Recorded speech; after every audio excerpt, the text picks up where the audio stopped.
पांथोइबनो हाइबगी मरमदा अमदी welcome address keynote address पीबीनबगीदमक्ता मितासीगी गुरु ओइने लेबिरिब Ming ओइने हंगसरबदा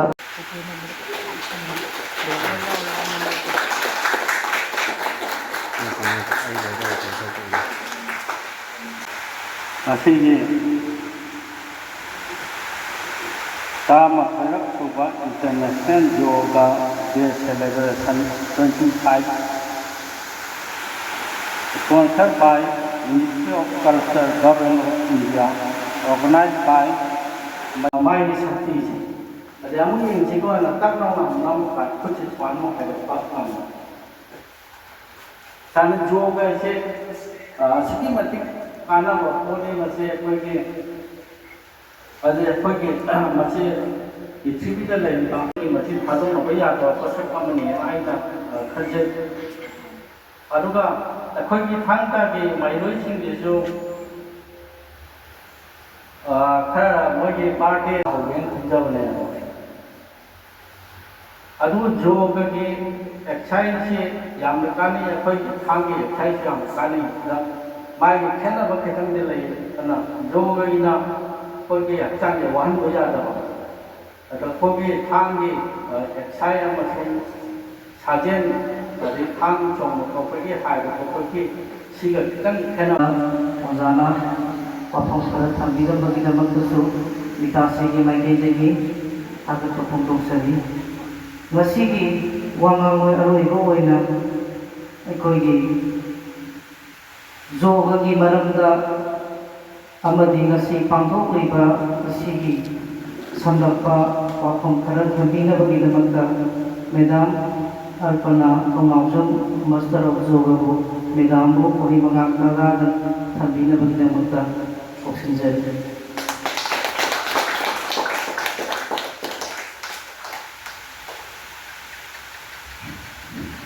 Good evening. Saya pun nama kuahara makna kokno na khurjari. Rayasana yoga tawdaba yadi yoga dagi kaino exercise dagi akoina kari phange habala 20% life te 100 sida 20% di akoina exercise dagi phangba ngamne. Chaba dai phangbana 80% phangi. Happy akoina nutrition oiba chinjak afaba aduma chakra mapan laiba akoina chakra thini makta akoina charge tawdaba matanda tawriba charge to kai dawi akoina matam gi aina thot charge tawbani heart charge tawbani organ khuni mata charge tawsala matuga akoina healthy oina laina bai tamakta akoina aduma makani yoga se tawi yoga makhan yam yame morning si ko ya tawba yoga ga akoina tawba yoga ga khara kene makoina ke dawi pula mak thado ga moina tawi akoina tawi yoga sina ananda maya yoga maramni akoi je nungai na family oina leiraga family du da na da yekaba punsin num sana bai tabaka akoi na tawi ga si tawi yoga se maramde aduga dhyan yoga haina morning si mayam na mayum makai thado maka chingda manga lai ni ga tawi ga mata yoga na dhyan yoga hai makoi gi yoga na mo tonga na cha ga thatta na makoi na nungai na hoji yoga se India state level ki laide national level की लाइले अभी international level का खेलो India का होता योगा सिगी सब क्या क्या Olympic का योगा का चला है हंड्रेड सो हरी कुंची चाहिए कि 2025 के अगस्त की डेट 24 दा अपन ये इम्फाल इसको ना योगा कॉम्पिटिशन में अरे योगा थवाई योगा सिना मतलब कितना नहीं ना रहा अपन योगा कॉम्पिटिशन में सब क्या है यामना नुंगाई बसे आमा योगा स्कूल होना इन्ना ना योगा स्कूल लाइले योगा स्कूल सिदा कंसन बिरो योगा तो मसिना अदुको aina hajan ngodi nomogi akoina tawka yadaba yoga se 45 minutes kana ni pranayama ma tawdani asana khala tawda yogi maramda hazabazaba wapum kaya ama kogi mitasi artisingda amadi student singda knowledge myan pidi madi da maktasu medam bu mitasi ni mai kai gadi anna hanna thagasari hoje koi program ka satha jarpo hoina Madam ki amadi akoigi tawbiru thagasaribeda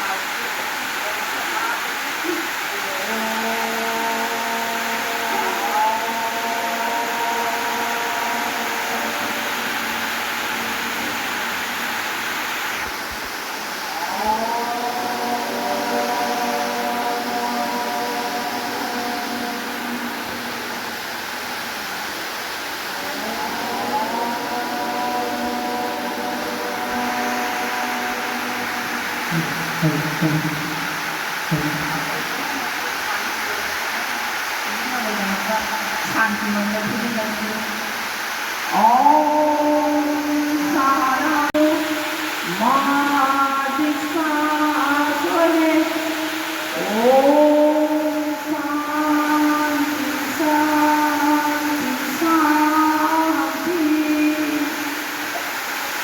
así kutia saborina mai mantosi mantopiu satu mantopiu satu mantopiu itu satu yang lainnya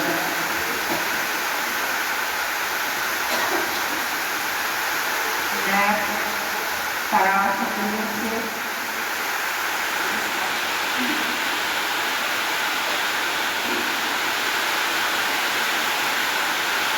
para sebelumnya kemudian sebuah masa jumlah jumlah orang saja tuh oh yang penting one two yang sebenarnya yang kita lakukan sama melakukan sama melakukan dengan saya ini tahu kalau saya bisa melihat itu macam itu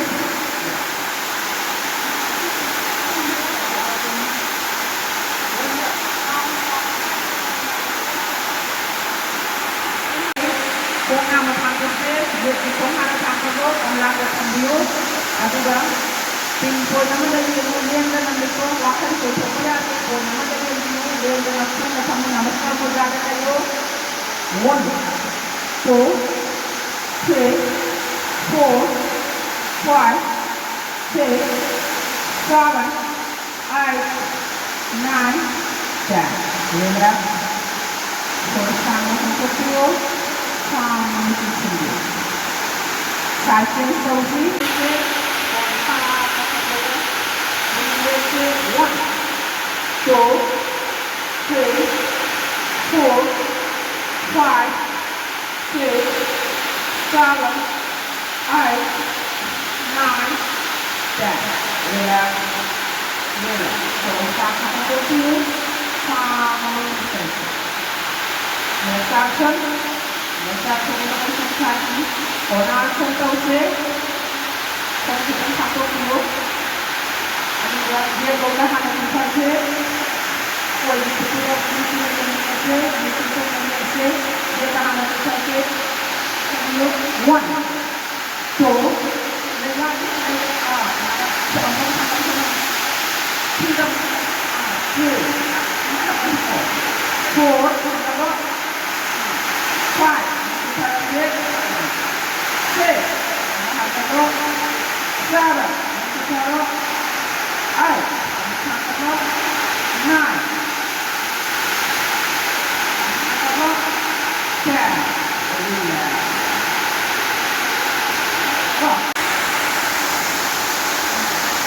Two, six,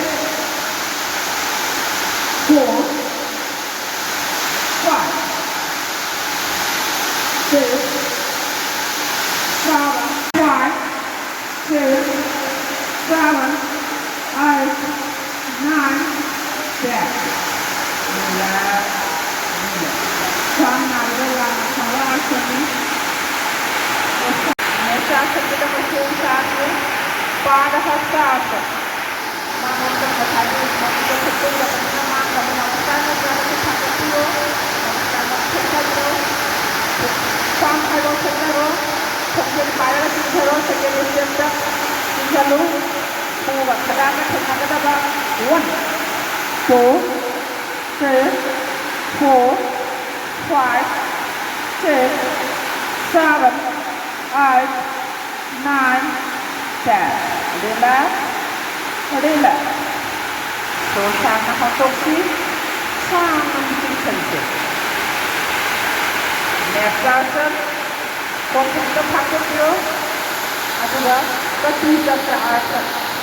Karena kemudian depan adalah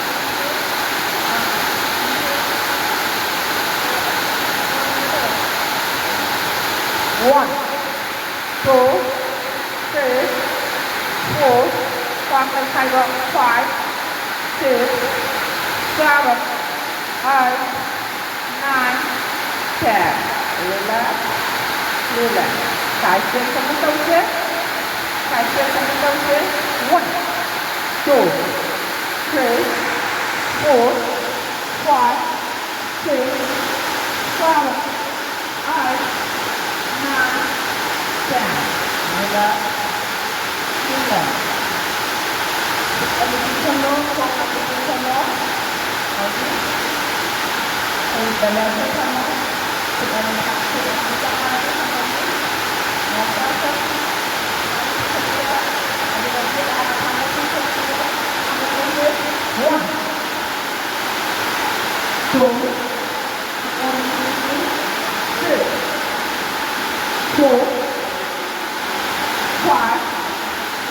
7, 8, 9,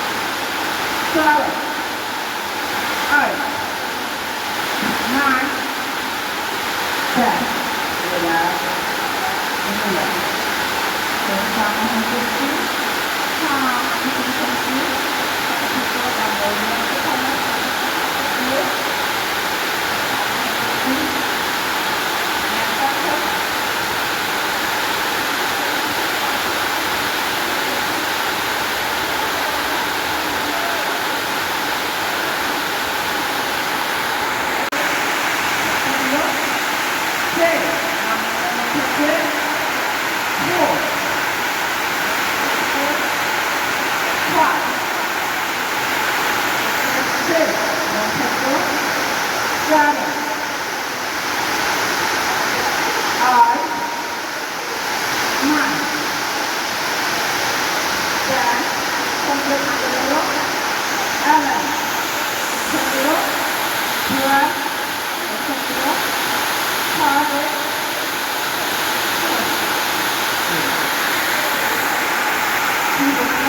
kita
tambah Next asana, 6, 7, 8, 9, 10. Second side toes lift thigh over. 1, 2, 3, 4, 5, 6, 7, 8, 9, 10. Relax, relax. Kemudian aku kasih, soltang untuk sama motion. Next asana, Bhujangasana, thigh toes kupro, Jingananda Viros, mana kita ini selo. Juga tekad maju tekad komani itu selo, komani itu sanksi.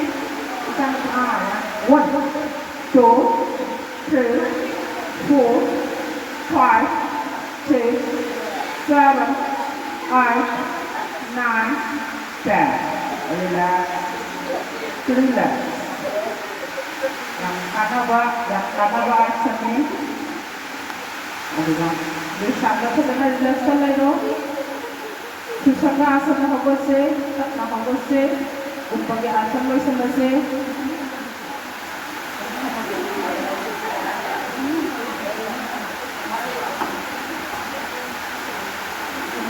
अनुराग महाकुंभ के अनुराग तो उसे कोई pen की लियों की post ने सोनाली चलो से करो सभी से अल्हम्दुलिल्लाह मामला 4, 3, 4, 5, 6, 7, 8, 9, 10. Relax. Sama untuk sama sensasi. Sama untuk sama sensasi. Next position, next asana di position lawan kong ano position dino. Atau kalau susah asana di mana tekalo, kita pandai kong ano sudah agenda. Dalam asal kan tidak mabang juga. Asal macam macam. Mai semelali sedang. Mama zaman dulu rumah dah. Mama zaman saya mana nak kalau. 1, 2, 3, 4, 5, 6, 7, 8, 9, 10. Relax. Relax. Belajar seperti itu. Yang pertama, berubah penyakit. Mengejar kesu, cakap untuk pada asli asal liu.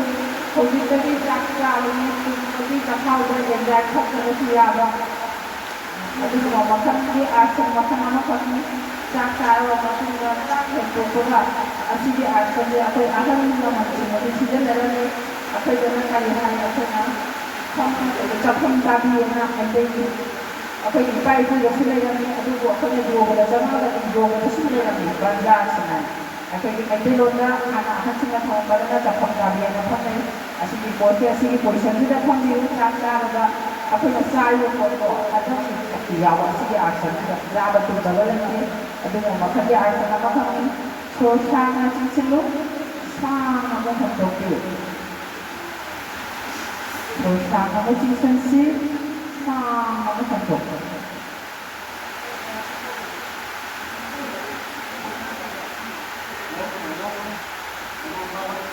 Makasih dah kerja kerana protection tahu ya ada. Aku nak rumah ni aku nak charge tengah kau berada asyik nak 20 times aku nak tiba 20 second lagi mana tak ada. Masih mau mengikuti stroke kau berada bersama protection tahu ya ada. Aduh makanya action ni 1, 2, 3, 4, 5, 6, 7, 8, 9, 10. Relax, relax. Tập nào không có tiêu, tập nào không tiêu, rồi là nó không xế, rồi sang nó không có xế, sang nó chỉ xế. Next action. Start from the left side to the left side. Bangun. Kami dah paru. Nanti bayar dia sini kecil macam mana?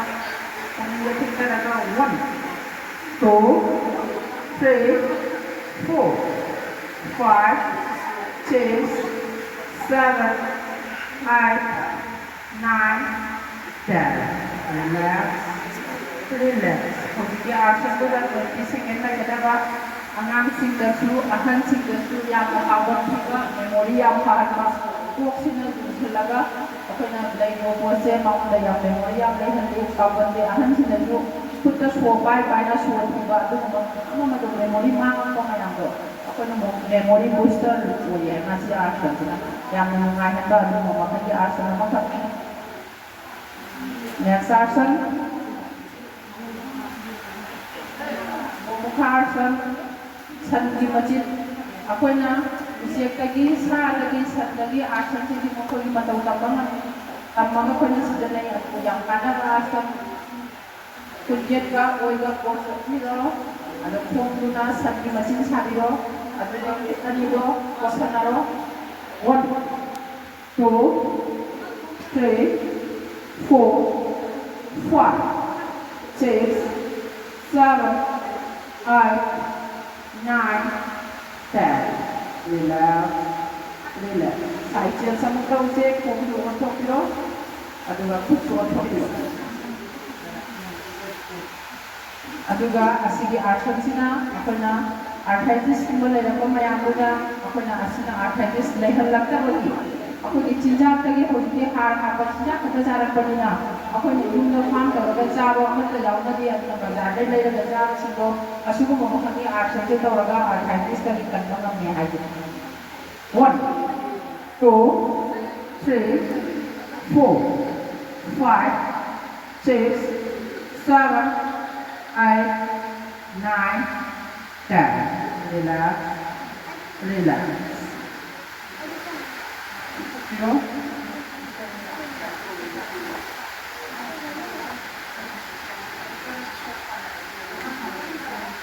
Bangkang semangat tu.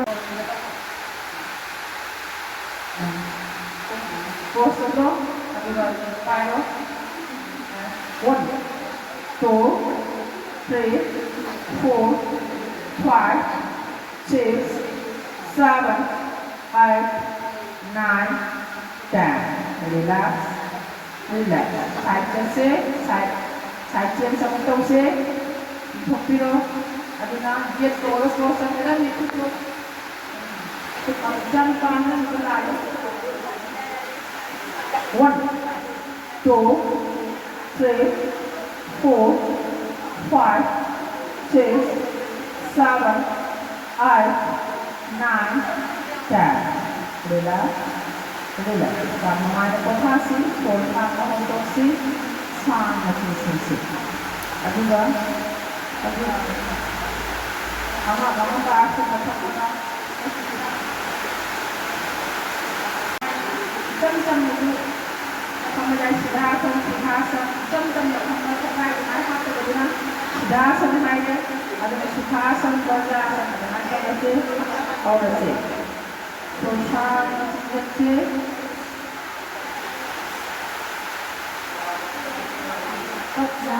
ada sih.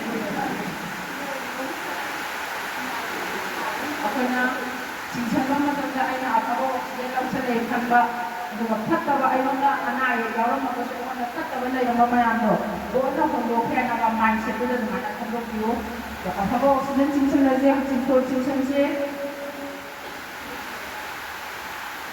pinse tap na habog siya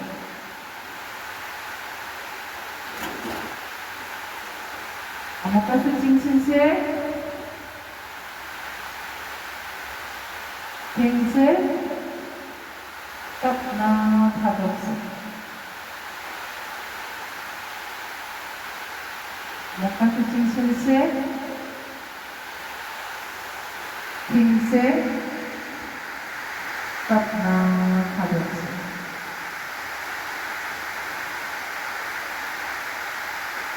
pranayama तौसे relax अखोइना फत्तबा अखोइदगी हक्चांगदगी नुंगाइबा फत्तबा मसो तांथोकबगी प्राणायाम मखदम आखि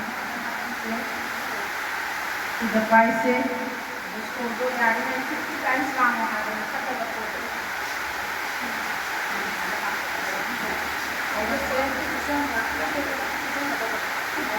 ready. One, control.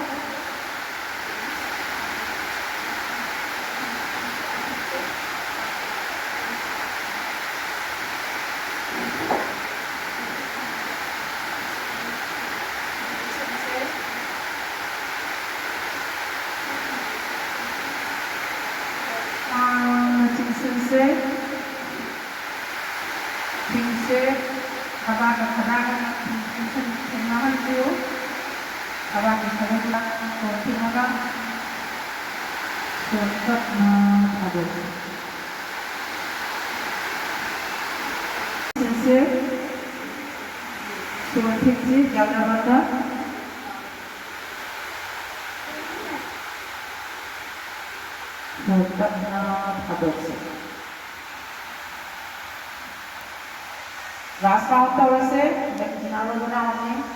Tawase, one.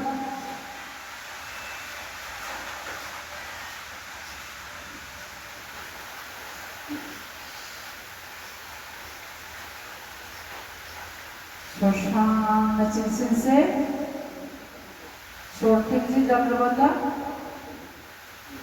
Abang ispaluga, abang atingan se. Shotapna thadose,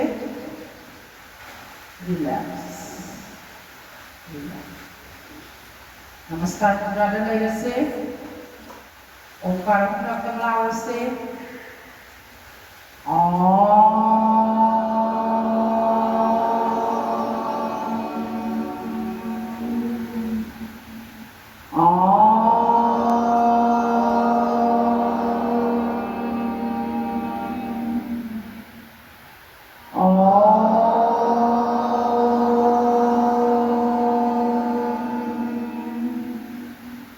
Gayatri mantra sabdina se Om Bhurvuvassaha Tarsamidurvarenyam Bhargo Devasya Dhimahi Dhiyo Jo Na Prachodayam Om Bhurvuvassaha Tarsamidurvarenyam Bhargo Devasya Dhimahi Dhiyo Jo Na Prachodayam Om Bhurvuvassaha Tarsamidurvarenyam Bhargo Devasya Dhimahi Dhiyo Jo Na Prachodayam.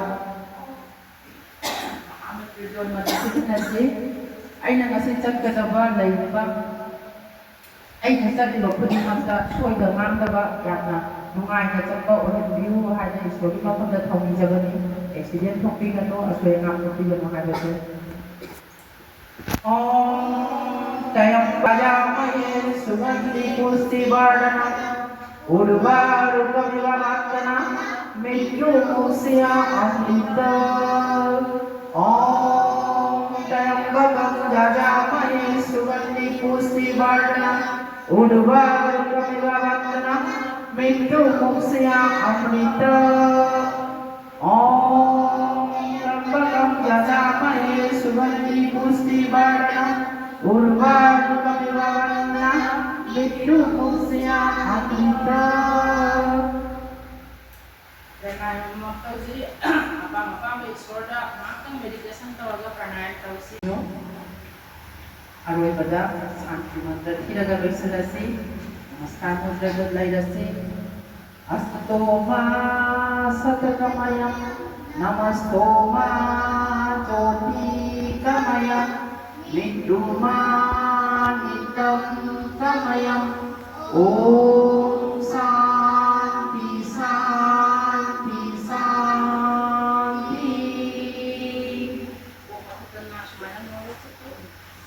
Kerjasama dengan Maya itu, aksan dengan orang Maya dari Tanto. ꯉꯁꯤꯗꯤ ꯁꯥꯟꯇꯤ ꯑꯣꯏꯅ ꯑꯩꯈꯣꯏ ꯄꯨꯝꯅꯃꯛ ꯄꯨꯟꯅ ꯂꯩꯅꯕꯒꯤꯗꯃꯛꯇ ꯏꯁꯣꯔꯒꯤ ꯃꯐꯝꯗ ꯆꯪꯖꯕꯅꯤ thank you Fazal PB मितासी की artist अमरी student पुनमनसु सरू या विदुना मसी प्रोग्राम मसी मपुंग फाना पांथोकपा ngamba ओइरे Okay, expression question 1 2 3 4 5 6 7 8 9 10 relax side chest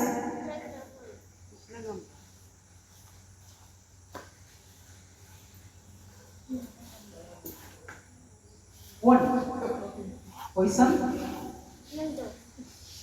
2 3 4 5 6 7 8 9 10 relax Kuba Kubio sering lah relax next person the person the present question question 1 2 3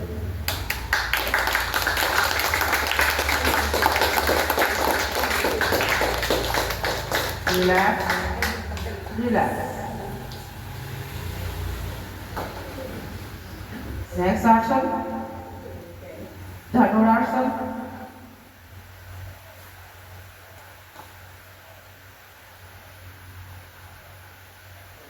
one, two, three, four, five, six, seven, eight, nine, 10.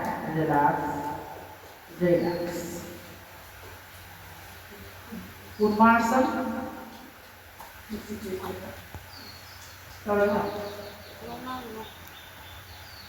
Agazari Nasi Taramaturak Suba International Yoga Day Celebration 2025 Yoga for One Art, One Health sponsored by Ministry of Culture, Government of India, organized by Maitai Indigenous Thanta and Cultural Institute, Mitasi, Kongba Khitri Laikai Nasija Lamjaduna, Masi, Equina Paktok Cheriba, Thoromasibu, Hajar Gomatanda, Harauna, Lingirapa, Madam Alpana Thonaujan, Master of Yoga, Madam Busu, Mitasi, Maikai Degi, Hainai Laikana, Hagat Puntok Seri, Amadi, Janita Amangsam, Master of Yoga, Madam Busu, Asid Bakaya Kaitopiduna, Aikogi Function Sibu, Yaudavayati Haiduna Lempirapa, Madam Su, Hainai Laikana, Mitasi, Sinjeraga, Hagat Puntok Seri, Amadi, Aisen Asisu, Aikogi Function Sibu, Mapung Pan, Bigida Makasu, Mitasi, Maikai Degi, Hagat Puntok Seri, Matundasu, Ekoi Sidagi Hena, Sauna Pampopa, Amadi, Hena Mapung Paba, Function, Kayadasu, Saru Yabagam Zagi Haidula, Miyam Mapamda, Ekoi, Function Nasi, Matangasida, Rosinjere, Ekoi, Madam Singh Amadi, Mitasi, Guru Oza Singha, Photo section Namatan, Group Photo Mutan, Ekoi Kaminasi, Ekoi, Mitasi, Artist Singh Amadi Oza Singh, Sting Star, Acting Lake Pirat Naba, Ruluk Serja.